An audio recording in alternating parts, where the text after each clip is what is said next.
এটাকে সাগরের ঝাটকা বলে। এই মাছটা শুধু রান্না করে খাবেন, দেখতে পাচ্ছেন।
হ্যালো ভিউয়ার্স, এখন দেখতে পাচ্ছেন এটাকে সাগরের ঝাটকা বলে।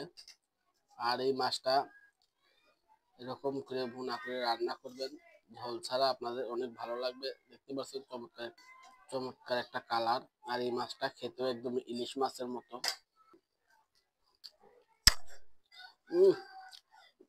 আর এই মাছটা একদম ইলিশ মাছের মতো গ্রান আর চমৎকার খেতে, অনেক ভালো লাগে এই মাছটা। আর আপনারা যারা অবশ্যই মাছটা রান্না করবেন, আপনাদেরও ভালো লাগবে। আর আমাদের চ্যানেলটা লাইক দিয়ে সাবস্ক্রাইব করে আমাদের পাশে থাকবেন। এই মাছটা শুধু রান্না করে খাবেন, দেখতে পাচ্ছেন।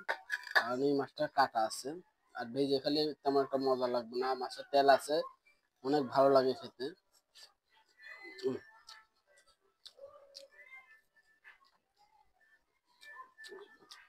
যারা এই মাছটা খাইছেন তারা অবশ্যই জানেন যে এই মাছটার কিরকম একটা টেস্ট। আর এই মাছটা আমি আগেও কয়েকবার খেয়েছি, তার জন্য আমার কাছে ভালো লাগছে। তার জন্য আপনাদের সাথে মাছের ভিডিওটা শেয়ার করলাম। সবাই ভালো থাকবেন, ধন্যবাদ।